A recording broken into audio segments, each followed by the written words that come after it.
សៀមលឺហើយឆ្អែតបាយដូចខ្មោច7ថ្ងៃស្ដេចប្រដាល់មកពីកាណាដាភូមាដៅលីដូចបោះសម្ដីផាំងមិនទុកចាំស្អែកបែបនេះទៅកាន់ថៃថែមទាំងទម្លាយរូបភាពសៀមលួចចម្លងខ្មែរពីព្រោះអាណាចក្រអង្គរគឺជាគ្រប់គ្នាស្ដាប់ហើយឡើងព្រឺសម្បុរ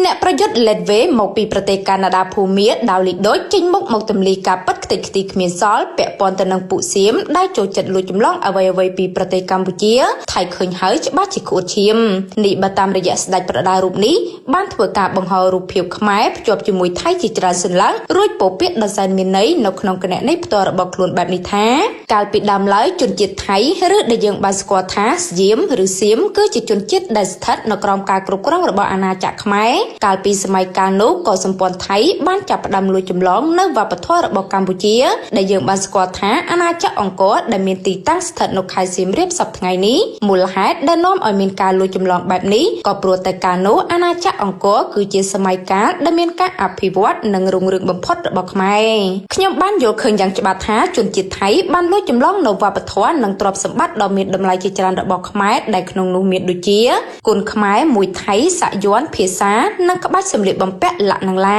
ជ្រុះហើយជ្រុះញាក់ទៅណាក៏ឃើញតែសក់និយាយទៅក៏លោកកលៀបណាក៏ឃើញតែសក់ដែរហើយបើនិយាយពីរឿងទឹកវិញស្ទះទឹកអស់ហើយដោយសារតែរឿងសក់ហ្នឹងប្រើអីក៏មិនដែរត្រូវដែរតែឥឡូវប្រើជាមួយនឹងឈុតសាប៊ូយូវែលតែមកអាទិត្យឲ្យឃើញប្លែកហ្មងសក់ក៏អន់ជ្រុះហើយសំខាន់ណាកូនសក់ដល់មកឡើងជ្រងច្រាំងហ្មងឃើញសក់ខ្លួនឯងឡើងភ្លឺលោឡើងតុនហ្មង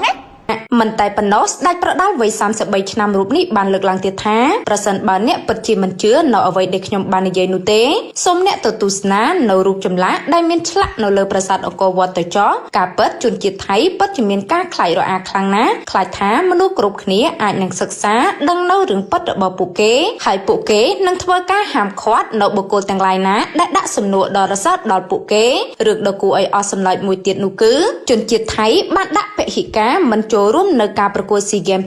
2023នៅក្នុងវិញ្ញាសាគុនខ្មែរវាពិតជារឿងដ៏គួរឲ្យអស់សម្លេចខ្លាំងណាស់អ្នកដឹងទេហេតុអ្វីបានខ្ញុំត្រូវខ្វល់ខ្វាយជំនួសជនជាតិខ្មែរព្រោះថាប្រជាជនកម្ពុជាបានស្វាគមន៍ខ្ញុំយ៉ាងកក់ក្ដៅនៅពេលដែលខ្ញុំបានសម្រេចចិត្តថាមករស់នៅក្នុងប្រទេសកម្ពុជាព្រោះថានៅប្រទេសមីយ៉ាន់ម៉ានៅពេលនេះស្ថានភាពកំពុងតែមានភាពតានតឹងជាខ្លាំងដូច្នេះទើបខ្ញុំត្រូវតែឲ្យពិភពលោកបានដឹងថាប្រជាជនខ្មែរគួរតែទទួលបាននៅអ្វីដែលគេសមនឹងទទួលបានពីខ្ញុំ